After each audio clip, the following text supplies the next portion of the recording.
You're watching Leafs Morning Take with host Nick Alberga and former NHLer Jay Rosehill. The show starts now. It has been roughly 12 hours since that went down in Newark. I still have no clue what I watched, but the Maple Leafs won, and quite frankly, that's all that matters. Presented by Bet365, welcome to the Wednesday edition of Leafs Morning Take. Nick Alberga Jay Rosehill, open an account with Bet365 today and bet on a huge range of markets, whatever the moment. It's never ordinary at Bet365. Use code NATION, all in uppercase. It's NATION today. What's going on, Rosie? Good teams find a way to win? Are we going to go with that? I don't know.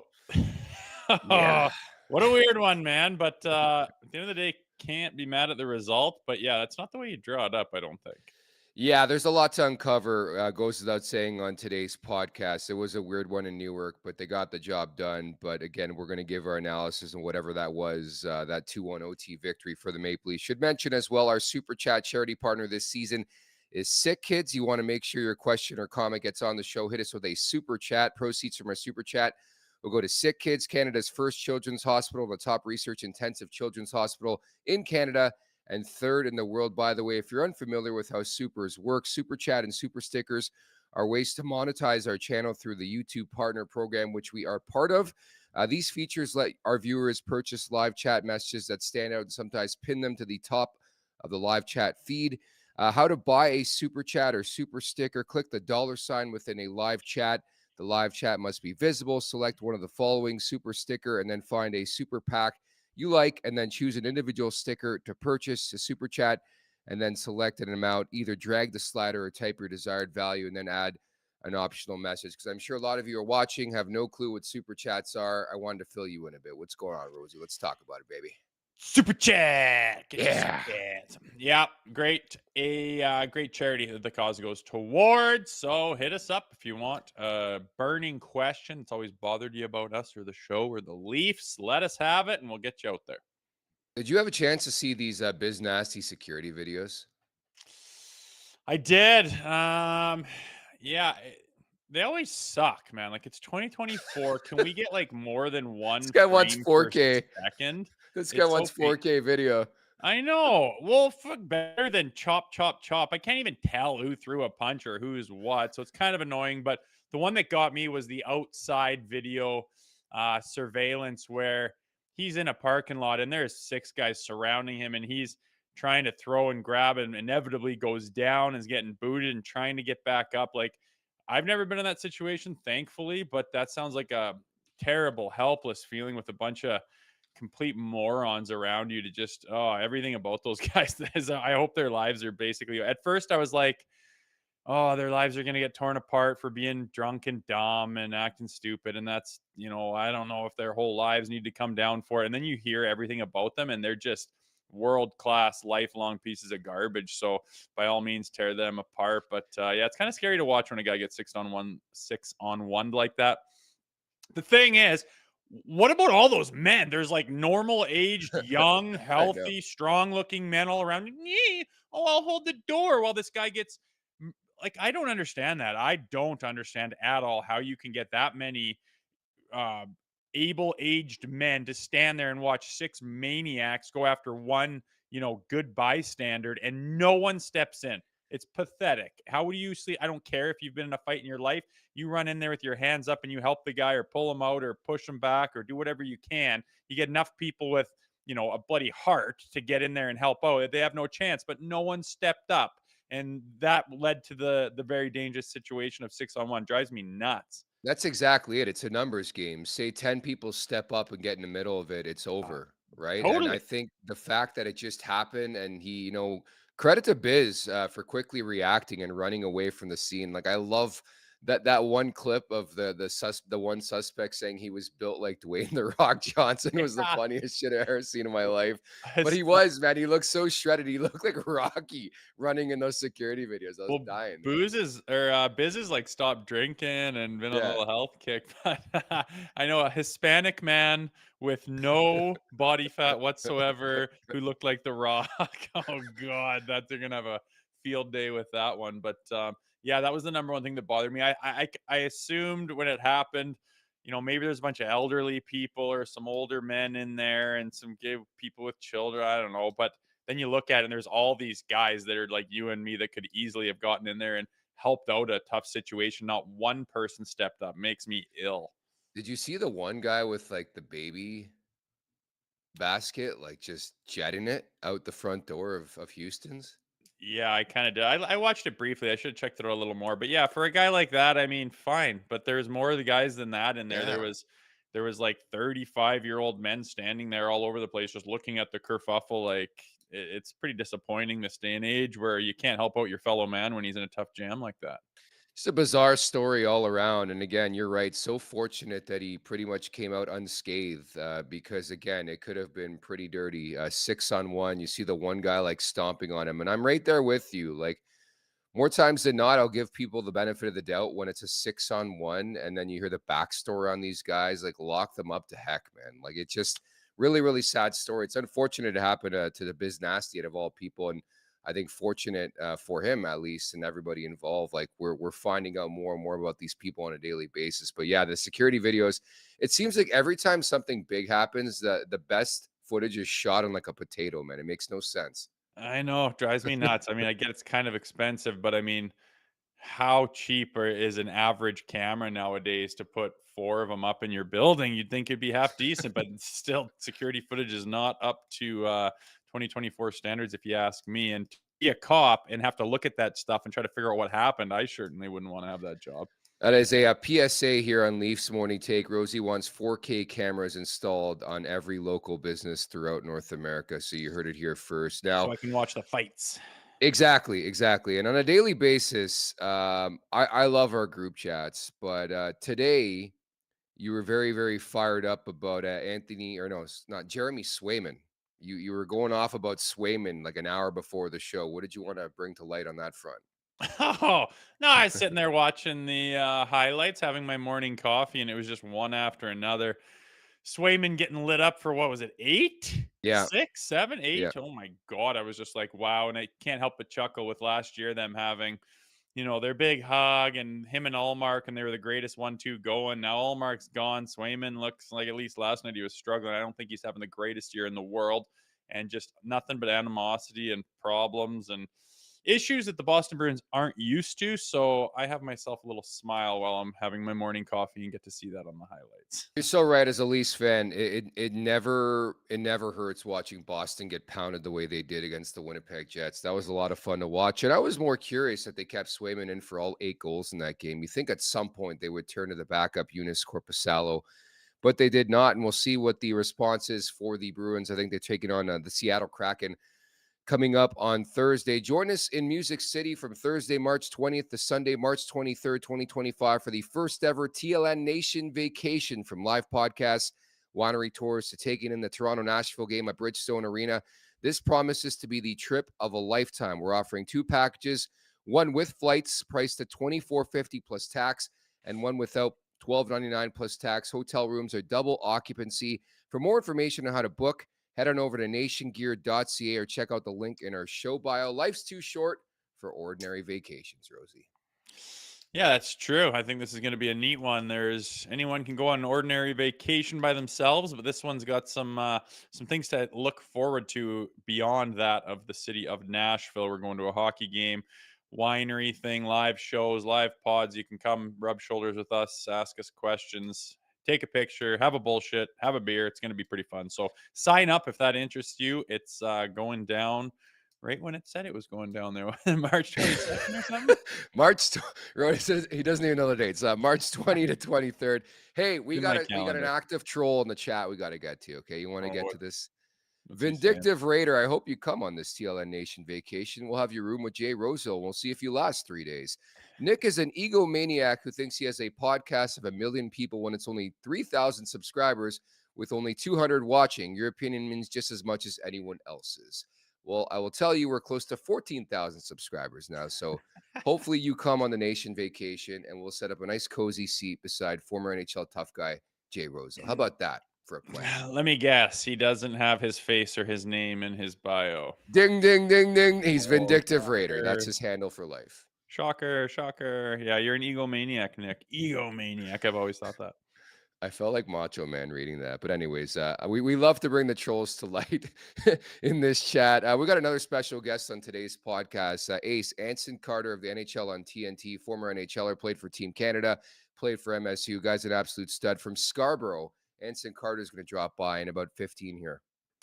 Sheldon Keefe yesterday, Anson Carter today. What a Bush League 200 subscriber podcast from an egomaniac whose opinion means nothing to me. Some might call us amateurs. Yeah, I know I am, but Yeah. you still got to get your fancy diplomas on the wall there to prove that that's not the case.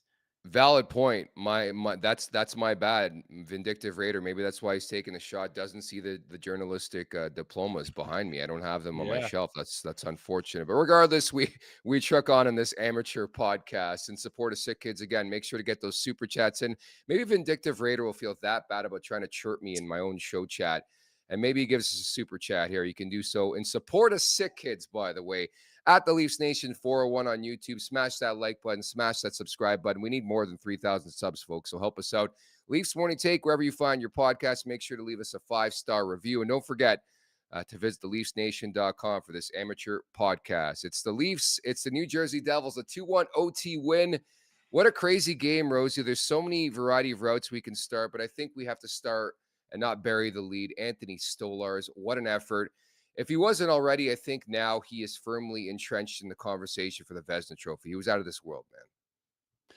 Seriously, and I mean, more than you'd even think. You can go back and watch that game, and there's just that could have been what the Bruins had and been an absolute 7-1 blowout. There's so many big time saves that you just get used to it, and don't even really register some of the stops that he made that would ordinarily, on an average or goaltender having an off night, would be in the back of your net. And the way they played in front of this guy, by all accounts, says blowout, yet they win the game and get 2 points. It doesn't make sense, but that's how crucial a goalie's performance can be. And we're getting it in spades from both goalies, but specifically Anthony Stolarzeny. And the team didn't deserve to win that game. They didn't play well in front of him, but a good goalie standing on your head, it just solves all problems. Doesn't solve them, but it masks them. And it was an incredible performance. I was watching some of the clips of the show, of the game this morning, and I was just like, oh yeah, like there's just multiple times where he made a huge save where you don't even register it in your mind because it becomes old hat. You just continually watch it and you're just used to it. But that could have been a 7-goal game all day long against the Toronto Maple Leafs, and somehow they kept it to 1, which is all on the shoulders of Anthony Stolarzeny. Put it this way, in recent memory, how many times did the Leafs outshoot a team like 39-16 and lose that game? And then look who's on the other side. It is Sheldon Keefe and the Leafs goalie, the New Jersey Devils. That's exactly what happened. I think it just speaks firmly to how good Stolarzeny has been. But yeah, he didn't let that second goal in. Like even the only goal the Devils scored in that game was off a tough clearing attempt by John Tavares. Went with the backhand, could have went with the forehand. Mistakes happen over the course of a game. But I can't say enough about Anthony Stolarzeny, not just this game, but throughout the season, how rock solid this guy has been, where you can count on one hand how many weak goals he has surrendered. And again, I want to put our stake in the ground and put this guy up for the Vezina Trophy. I know there's a lot of racetrack remaining in this season. I did some digging. There was a Leafs tandem that won the Vezina in 1965. Like this has been a long time coming. Wow. I'm not saying it's going to happen. I know Hellebuck's had a great year. I know Gustafson's had a great year, but it just tells you the level of the performance of an Anthony Stolarzeny that he's being considered for the Vezina Trophy. And I think he deserves it. He's been that good, man. He's absolutely been one of the best in the league this year. And there's, like you say, a lot of time till they decide and a lot more hockey to play, and anything could happen. But from what we know and what's happened so far, he has absolutely been in the conversation. And, I think I mentioned yesterday, like, this is fantastic. We love it, but there's lots of hockey left, and don't be all in a panic if his numbers start to drop and he drops a rough one or lets in a couple soft one or gets pulled one. Like, these things happen. Let's not start to hit the panic button. Let's just enjoy this hot streak that he is on. And then he goes out and does that again. So I mean, if he continues at this pace by any stretch of the imagination, he will be in the top 3, I would think. Not many goalies have these numbers, these performances, and like literally just like literally shut the door. He doesn't let anything in. He wins games on his own. Like you'd be hard pressed to go back and find a Maple Leafs game that was worse than that one that they played. They didn't show up. They didn't play D. They didn't score. They didn't do much of anything. They were getting peppered, and they win the game solely on the shoulders of this guy. And yeah, I can't tip my cap enough to him, and I hope it continues on. And he absolutely wins the Vezina if he keeps playing like this. I see it.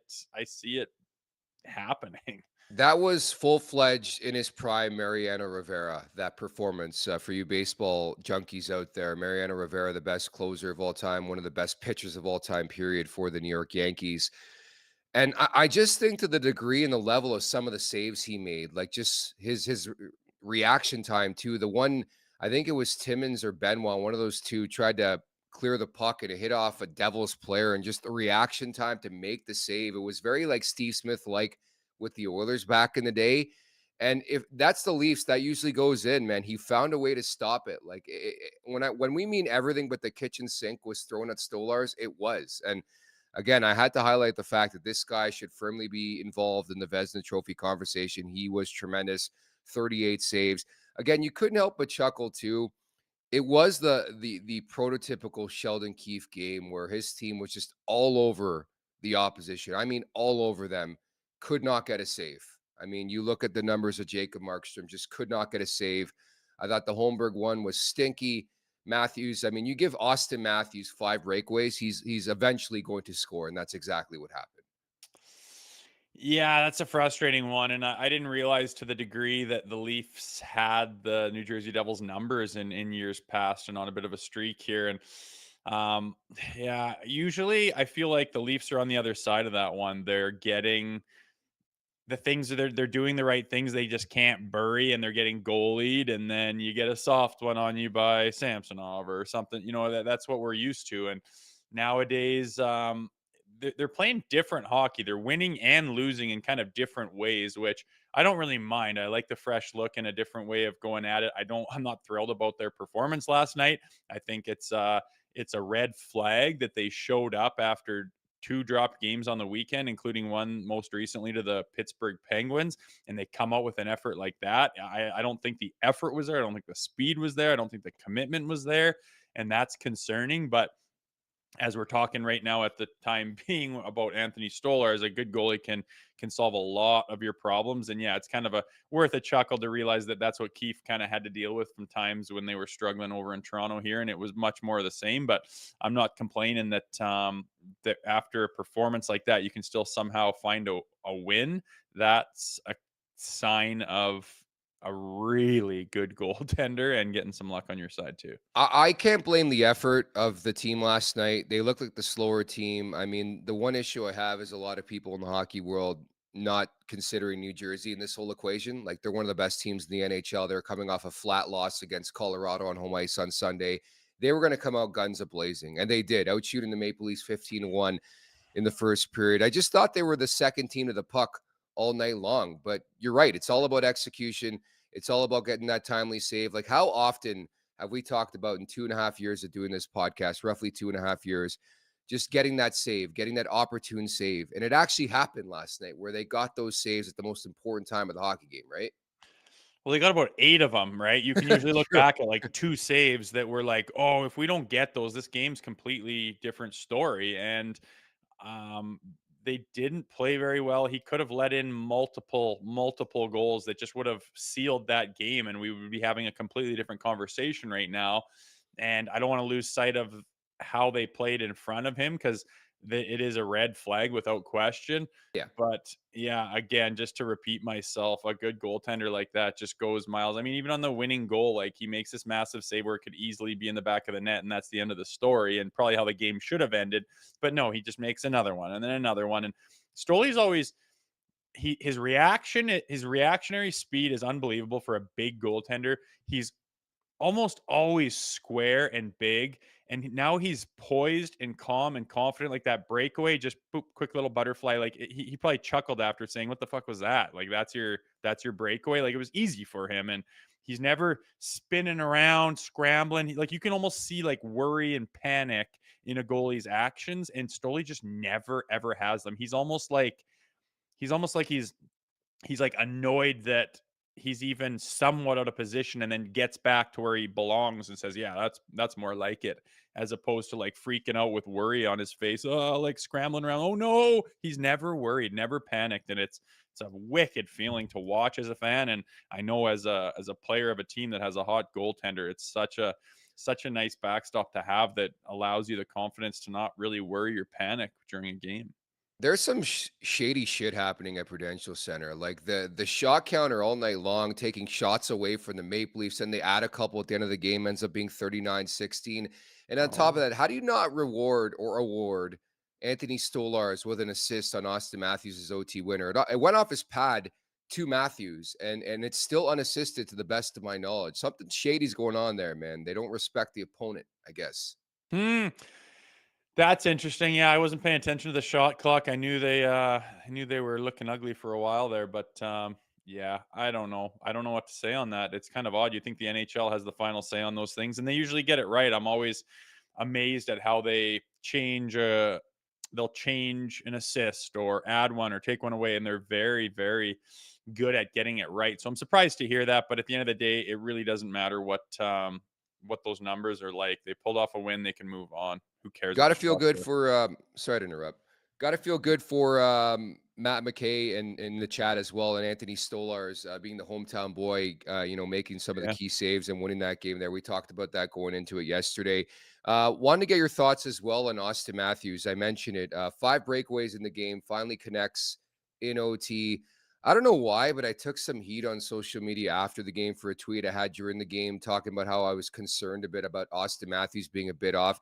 This guy's the most prolific sniper in the league, and to miss the net like 3 out of 5 times, like there's something blatantly wrong in his game. I don't know if it's rust or he's favoring something still, but he's not the same player. Like I think we can both agree on that front. Yeah, I'm excited. I'm pumped. He scores the OT winner, but to challenge me on that and call me a clown, I thought was just egregious, because I think anybody watching Austin Matthews in the 4 games since coming back can tell you he's either rusty or something still going on there. Like when he's on, I'm just saying he does not miss the net the way he has been so far. Yeah, and he set such a high precedent from his season last year where he scored at will, like any angle, any opportunity, any amount of traffic, he just buried it. Now he's getting blatant, breakaway and clean looks, and can't really, convert them to the level that he's used to. I'm not panicking or worried, or I don't think, it could be something simple as just, maybe he's got a new batch of sticks with a little bit of a different pop point. Maybe something's bugging him. Maybe he's just a little out of sorts. Like, it doesn't have to be a huge deal. I don't think there's some underlying issue that he's not talking about. He's injured and he's not. I just think he missed a couple opportunities, a little bit rusty. Maybe he doesn't have his timing right. Maybe his sticks feel a little different. Not something I'm really worried about. At the end of the day, when he buries on the breakaway that matters the most, you got to tip your hat to that, to finish that one with a guy all over him. I didn't even think he was going to get to that puck first to fight him off and handle the hooks and grabs, and then the puck's rolling, he's running out of room, and he still buries that up over a tall Markstrom's shoulder is impressive. But the thing to me that I look at is that he's getting the chances. Like, the fact that you're getting those chances and you're getting those looks, yeah, okay, you didn't bury on them to the clip that you're used to, but I'd be more concerned if we don't even see him out there. He doesn't even get any looks. He doesn't get any opportunities to miss the net because he's just not in the right spots. He's not getting the puck in the right spots. He doesn't find the openings and the holes, and he can't find the ice. That's a problem to me, where it's like, okay, what's going on? This guy is a ghost out there, but he's getting that many looks. As Austin Matthews, I'm not worried about it, because the amount that he's going to convert on nights where he gets that many looks is going to be a hell of a lot more than he doesn't. So I'm not putting a lot of stock into it right now. Deceptively fast, again, considering his frame, Austin Matthews, and that's why he had 5 breakaways in one hockey game. It was actually insane. And to think the Leafs PK cooked against the best power play unit in the NHL, they score shorty. I wanted to give a shout out as well to Connor Dewar. Pretty much forced the envelope, forced the issue there that led to the Pontus Holmberg shorty, his first career shorthanded goal. And that's teamwork right there. At the Leafs Nation 401, smash that like button, smash that subscribe button here on Leafs Morning Take. Brought to you, and of course, by, in support of our friends over at Sick Kids. Luke Woodworth sends us this super chat. The contrast in mental toughness and competitiveness between Stolars and Samsonov is pretty insane. It's very well said, actually. Yeah, true. When you're confident, man, and I played with Stoli, and again, he was a young kid just figuring out the pro game, but he had the confidence when he was on, but I've never seen him play like this or to this level. And obviously, he's matured. He's got the experience. He's been able to play on a Stanley Cup winning team behind Bobrovsky and other legit starters. And it's worn off on him, man. But, his athleticism, his understanding of the position, his reaction time, his confidence is just, I mean, you could not ask for more. I had high hopes for him saying, hey, when you look at his numbers and there's a lot of reason to believe that he's undervalued and that people don't really realize how good he could be. Hopefully he comes in. I'm always wary of trying to expect a player to come into Toronto and play better than he ever has. Like, it just doesn't really make sense, but he's done exactly that. And yeah, I can't speak enough about him, but everything's going right, man. He's very confident for very good reason. And I hope he just keeps that confidence rolling. And that's like his baseline would be an incredible thing for this team. And you got Joseph Woll waiting in the weeds too. And if something does have a little hiccup. I was going to say, in general, this tandem in a rocking chair throughout this season, this early season, that's very good news for this Toronto Maple Leafs squad moving forward. Producer Vic, can you put that Pacioretty hit on the screen? I need Rosie to break this down. One of the hits of the year, period. I love the lack of response as well from the Devils. Max Pacioretty lights up Jack Hughes. Jack Hughes, no less, right? Like, he's got him lined up and he just the funny thing is, like, Hughes feels him coming at the last second and he just goes limp, like tries to like almost slide under him. You can see his skates even come off the ice to kind of like slide out of the way, and it just makes it 10 times worse. To hit your star like that hard, surprised nobody responded. It's not like it was Revo that did it, but I would be surprised, or I would be curious to know, say that was Revo. Let's say that's Revo, right? Exact same bloody thing. They would be dissecting the ever living shit out of that thing, trying to see if any amount of elbow caught his helmet here and then the skates Lee. Oh my God. It would be, I don't think it's fair in that sense when a heavy hitter, a guy with a reputation for playing, a real pugilistic style of hockey, when he does something, it's dissected with a magnifying glass. And if Patches goes and buries the guy, it's like, holy shit, nice hit. That's it. And it's kind of frustrating, but I guess that's kind of beside the point. Great hit by Pacioretty on their star. I mean, all night long, you want to bring that shit. No penalty called on the play, which is what I was most impressed with. I was going to say, like, moving forward, I think the NHL should use that as an example of a clean body check. Like, I know there was some comments in the ESPN broadcast that Hughes didn't have the puck, which is so far away from the truth. It was as clean a hit as you can find in this league. Like, if you're not counting that as a clean hit, then just cancel hitting in general. Yeah, exactly. And if you grab the puck on the half wall and turn and skate straight to the middle, like I'm just imagining doing it, and all I think is, oh God, pressure, danger. And for whatever reason, sometimes those skill guys get kind of lost in, what ice they want to find, and they kind of forget there's a guy that could come in there and bury them. And he got caught with one right there. No harm, no foul. Move on with the play. I love it, and there's nothing wrong with it. In support of Sick Kids, Eric Martin sends us this super chat. Really, really appreciate this, Eric. Should we look at trading Revo? No fights yet, not as aggressive at all. Your thoughts, Rosie? He's nice to have in the chamber. They've trade him to who? No one's going to take him. He's quite highly paid with a heavy contract, which they gave him to say, "Hey, you're our man in this regard." When they were making a statement saying we're going to be a tougher team that's not going to get pushed around anymore, it's just not feasible. I think the thing that would happen if they go that direction is just he's going to be in the press box more than not, and we'll see where it goes with Revo. But as far as trading him, I don't see that even being able for Tree Living to have something come together. I know you and Zach really hated when Sheldon Keefe would jumble up the lines, but we did see it last night. Did you have any issue with it? Like, they couldn't find anything offensively. Well, no, not yesterday, because it's different. They're getting absolutely shellacked. They can't find anything. They're not penetrating. They're getting smoked in their D zone. Shots are out of control, and you're just trying to jostle something loose at that point. And it worked for Berube there a little while ago. I think he put Austin and Mitch together out of the blue, and bang, it won them the game. And I think he's trying to find those formulas again. And at this point in time where guys are starting to come back. Domi's kind of starting to come back. Patches is starting to come back. Guys are kind of in on the lineup. You've had a really wonky forward lineup for weeks and weeks and weeks with the injuries they've had. It makes sense that you're trying to find some chemistry out there, and to jumble it up like that is fine. I think it's a lot different than Sheldon Keefe in this past, where he's just absolutely blendered them every single game for almost no reason. I think there's some differences there. The following interview is brought to you by Charm Diamond Centers. Get custom ring building delivered in less than 4 weeks with the Charm Masterpiece program and an unbeatable pricing policy. Charm Diamond Centers is proudly Canadian-owned and operated since 1972 with more than 85 locations across the country through Charm and their sister brands. For more information, go to charmdiamondcenters.com. As we bring in former NHLer, played for Team Canada, MSU, Scarborough native, NHL on TNT panel. Did I miss anything, Ace? What's going on, buddy? No, if you want to go through all my teams too, we've got all day. Just let me know. Former Everybody Wexford wanted Raider. you, Anson. Right? Exactly. What's going on? Not much. I just want to jump in quickly. I don't know if you guys had planned to chat about, but I listened to you guys talking about Revo and what he's bringing to the table. And you know what? People could complain about Revo not really contributing offensively, but it's allowing players like Pacioretty to step out of his comfort zone and bring that physical element. You saw the way he ran over Jack Hughes. I'm telling you right now, if Revo wasn't on that bench, there's no way Dylan would have sat by and just, exchanged pleasantries with Pacioretty. The gloves would have been off. There would have been a lot of, stinky gloves being exchanged. But I think because you got that guy on the bench, everyone said, let's just pump our brakes a little bit and just, get in Patch's face. Say, hey, how you doing? Maybe might need a little bit of mouthwash here. I'll see you after the game, and then just keep it moving.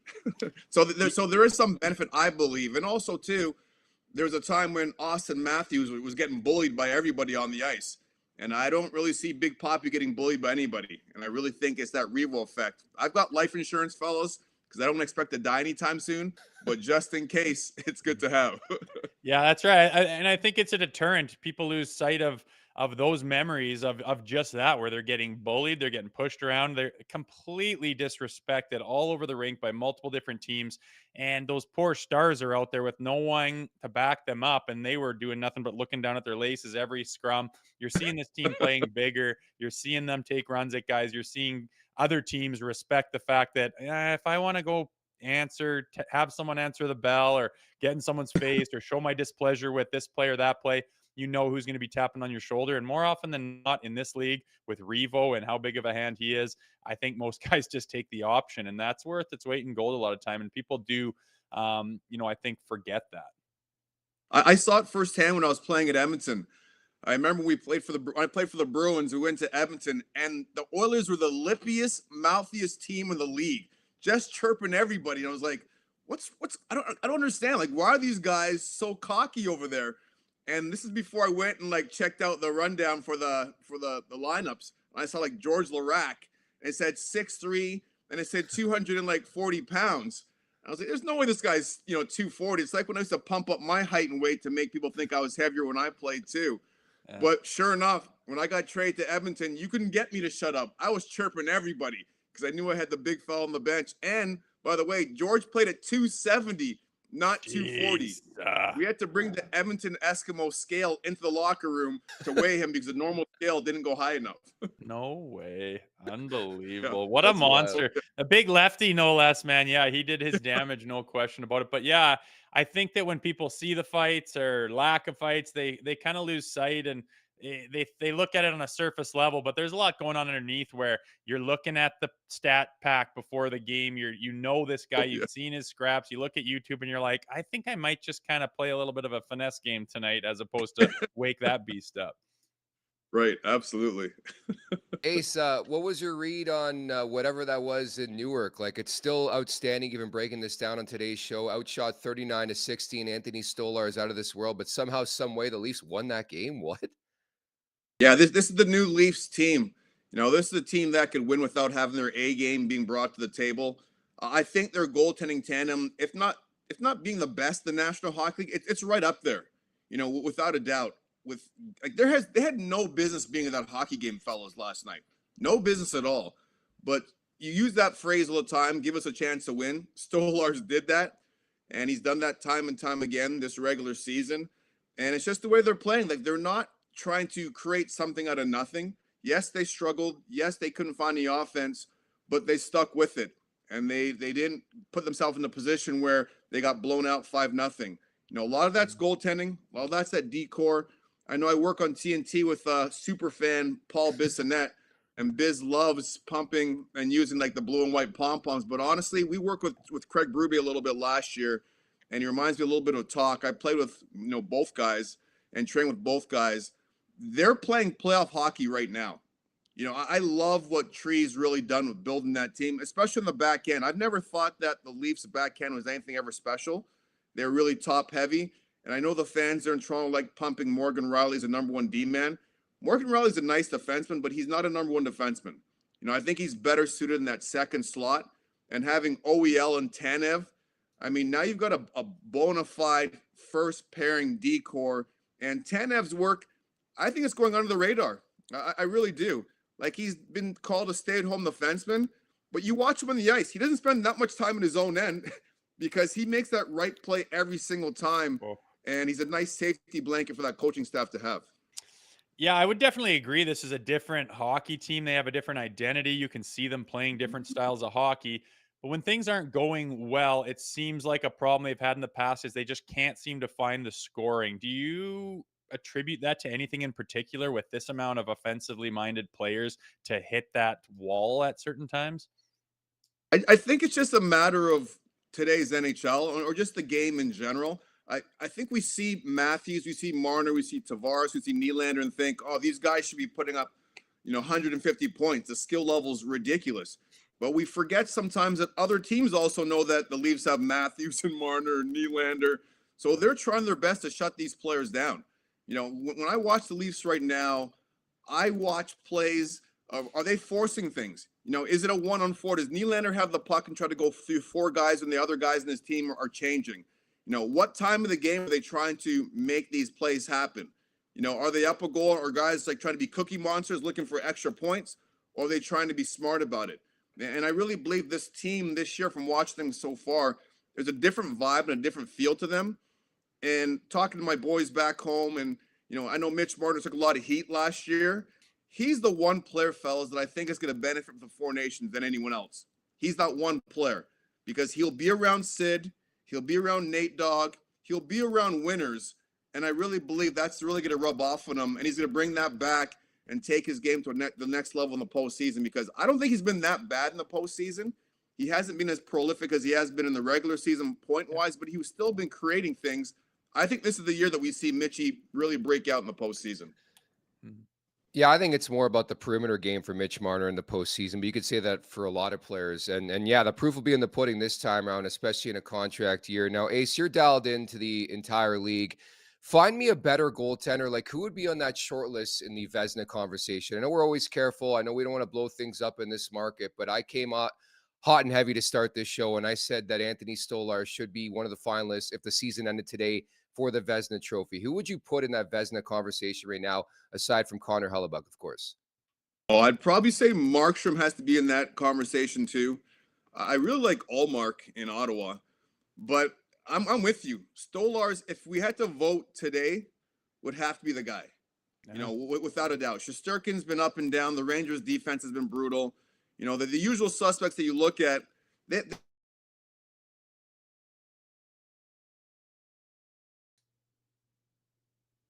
All right, we'll try to connect once again with Anson. I think we lost Ace here on the show. I don't. Definitely just talking about Vezina contenders. I think Philip Gustafson in Minnesota would be in that conversation as well. Hellebuyck, but I would say right now, Rosie, I think right now those are my three guys. Pretty sure.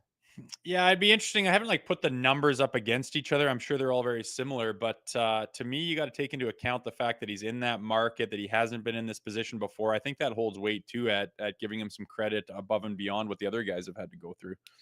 Ace, we got you back. Yeah. So yeah, we're just talking about the Vezina candidates. Yeah. Sorry I lost you guys there, but I think I heard you talk about the market that he's in too. I think that plays into it a little bit. He's gonna get a lot more exposure. A lot more people are gonna see what he's doing. And he's right there. If he was to be named the Vezina Trophy winner today, honestly, fellas, I wouldn't have a problem with it. I really wouldn't. Yeah, I would have to agree. His play speaks for itself. He's stolen so many games. We keep saying that we we only need one hand or less to count how many weak goals he's let in. And we're like looking at Christmas right now. It's pretty incredible. But you had mentioned Mitch Marner here just previously, and obviously with his contract year, the way he's playing. But on the other side of things, are you committing to the same guys you've had for the last 8 years that haven't got done in the playoffs? If you're the general manager today, what is your play with Mitch Marner specifically? Well, I would extend him. I believe in Mitch, and it's only because the cap is increasing. I like our D. I like our goaltending. So I would extend him, because here's the problem with you don't extend Mitch Marner. And I know there's always these tough decisions to be made. On TNT, I threw out a Rantanen for Marner trade. and that's who you might have to get in return for someone like that. Okay, and it's the same problem that New York has with the bread man too. How these guys are tremendous in the regular season, but they haven't quite put it together in the postseason. I'd point to a player like Stevie Yzerman. I went to Michigan State University. I saw Detroit play all the time. Stevie Yzerman kind of had that same reputation where, didn't have the postseason success until Scotty Bowman got there. Then now Stevie's an all-timer. Won several cups, the ultimate leader. He's looked at a different light. I think Marner could be that player, but it's going to take that one postseason to make that happen. But when I look at the cap going up, I think it's going up next year. It's going to go up the next several years too. The business of hockey is so strong that there's going to be some room there to really add additional players.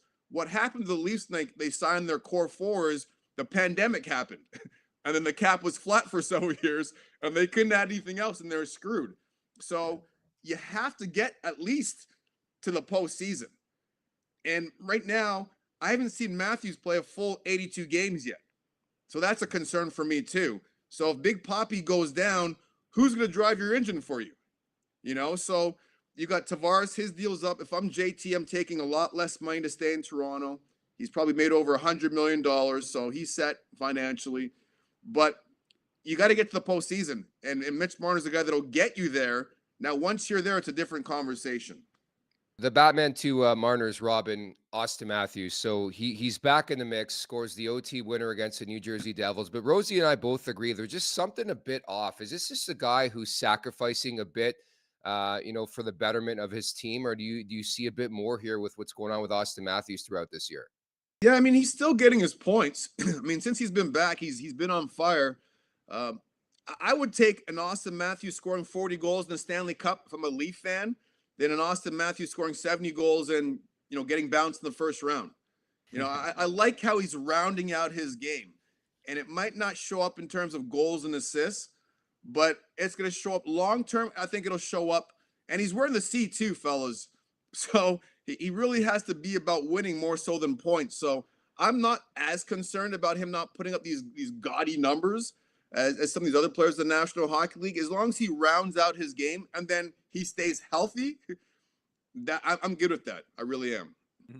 Now, you have alluded to the fact that you think this team looks different. I would agree with that, as Craig Berube has kind of put his fingerprints on this thing so far.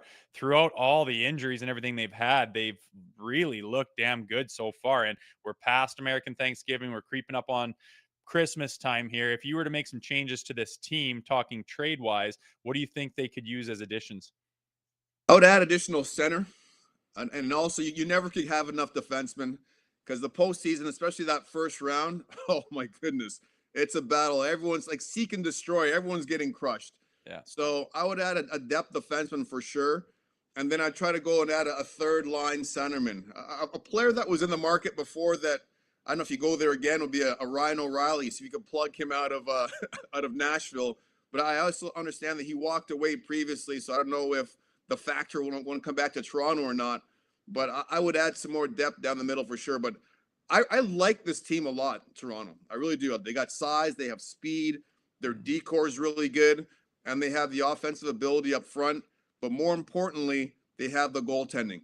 Goaltending will make or break you. And I believe they have that. If Wall could stay healthy, that's a big if right now. And you got to knock wood if you're a Leafs fan. If he can stay healthy, they're in a lot better position than before. But right now, I like that 1-2 combination they have with Wall and Stolars.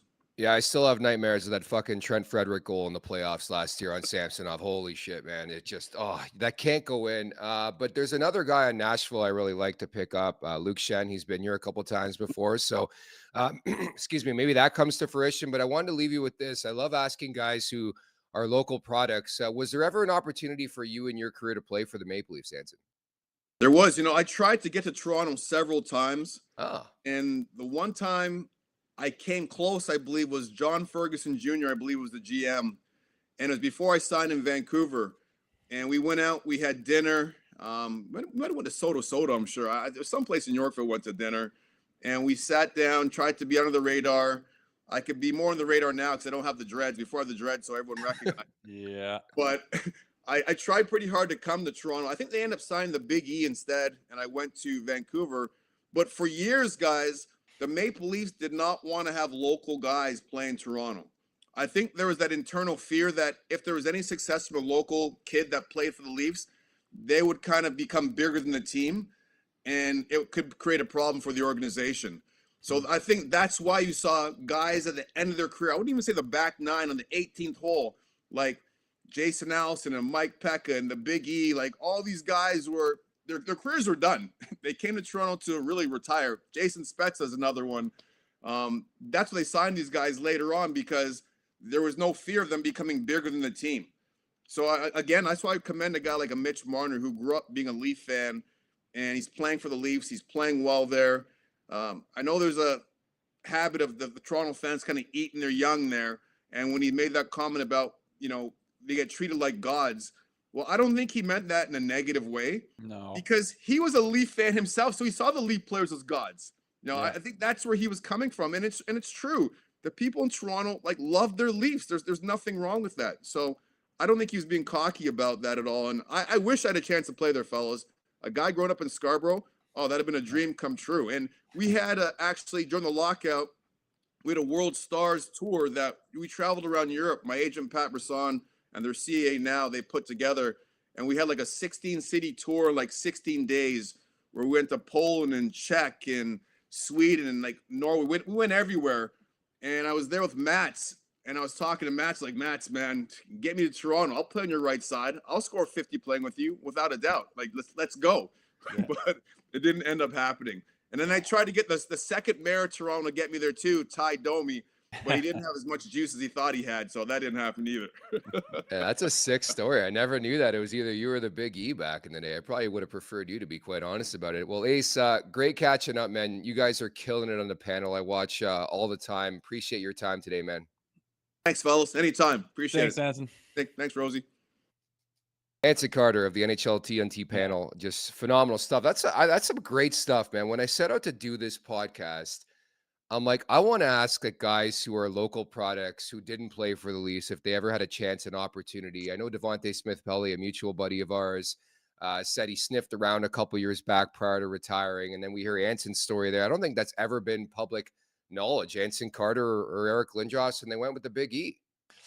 Not just that, but he was trying heavily to get on there. He's asking everyone to get him there. It was something that he really wanted to do, where other people, it seems to just kind of fall into place and okay, here we go. But he was actively seeking out that team, which is pretty cool. I wish that would have happened. It would have been interesting. But by all accounts, great interview, well spoken, thoughtful guy. It was that was a treat to interview him here this morning. There we go. The panel is tremendous stuff. You haven't had a chance to watch the NHL on TNT. It's not just Biz, but the other guys just do a phenomenal job as well. Just got to love it. In support of Sick Kids, got a couple of super chats to get to. Tony sending us some more for Sick Kids again. Appreciate that, Tony. You are the absolute best. Luke Woodworth, do you realistically need a guy like Revo if the skill players learn to defend themselves and raise their physicality? Rosie, I'll defer to you on that one.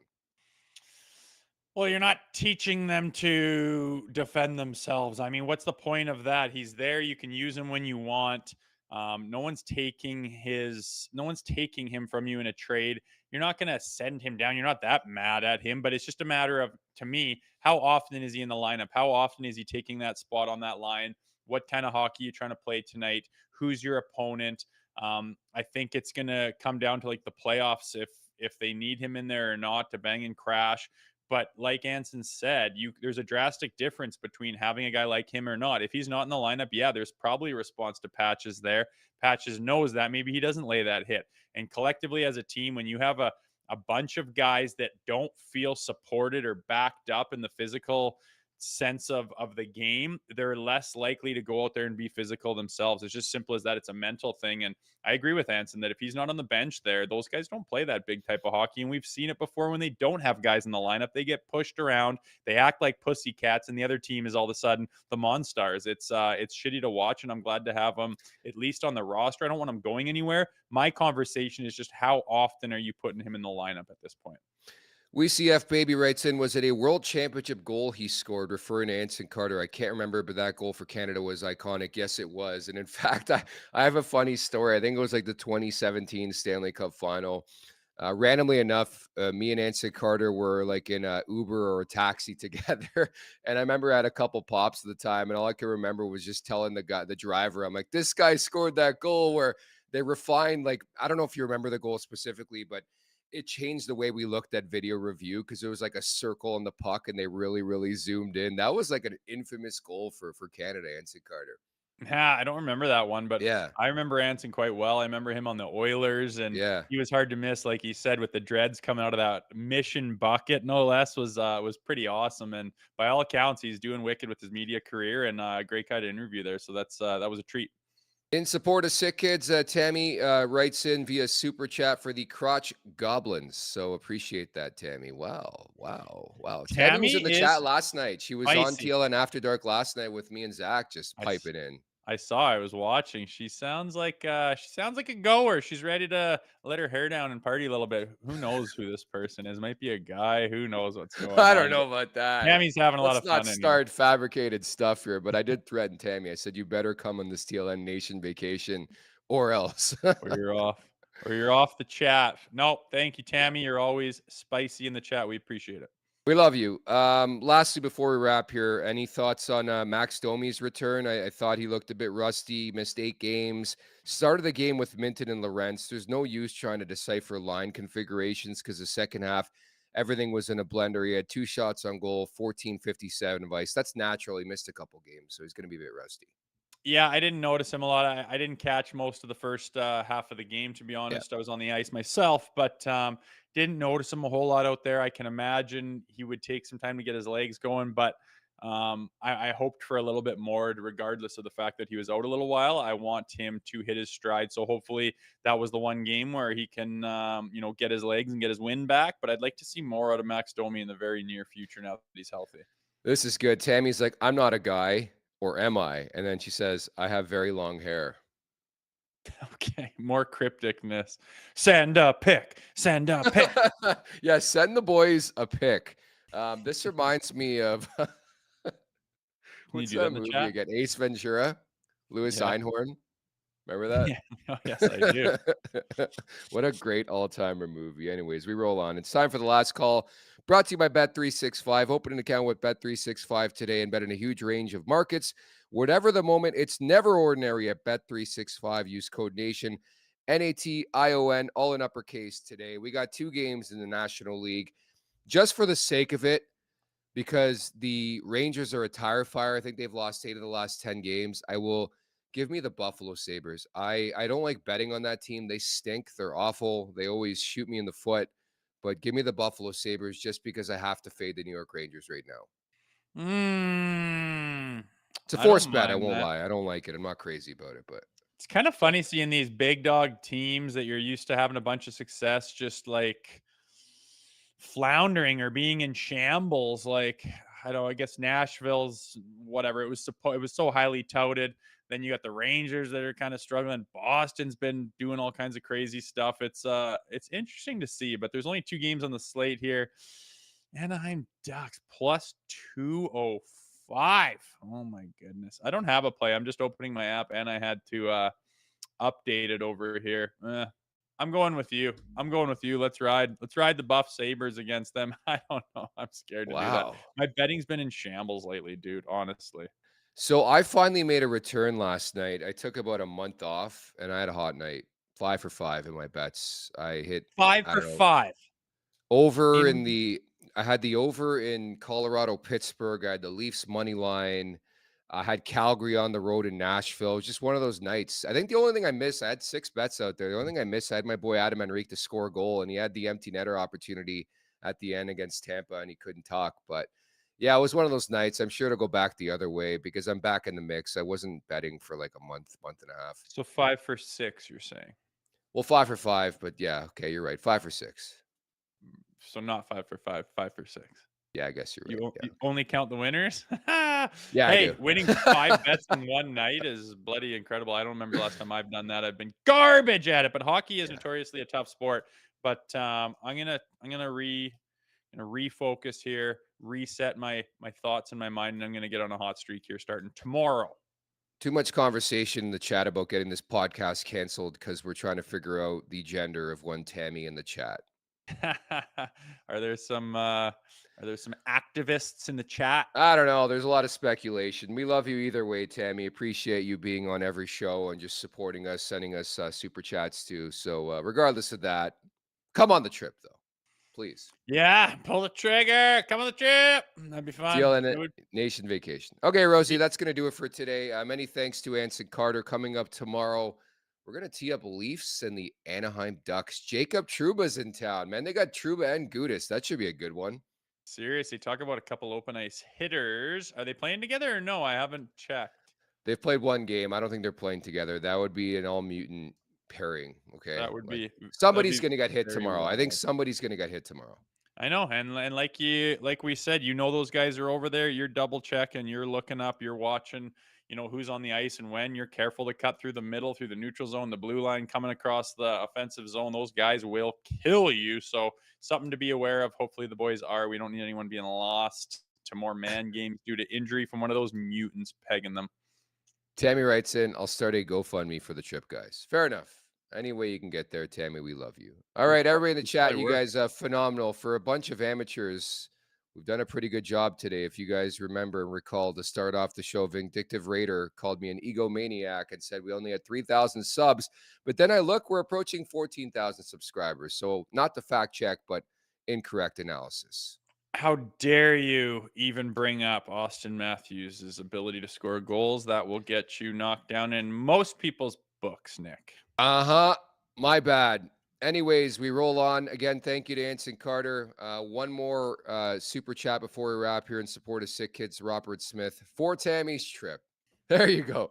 Sends in a super chat on behalf of Tammy. So appreciate that. All right, Sick Kids, you're not getting that one. That one goes to Tammy. No, that one's going to Tammy. So your trip is a bit less than before. Okay, we're going to leave it at that. Again, coming up Thursday, we'll tee up the Leafs and Ducks from Scotiabank Arena. Many thanks to producer Vic. For Jay Rosehill, I'm Nick Alberga. Take care.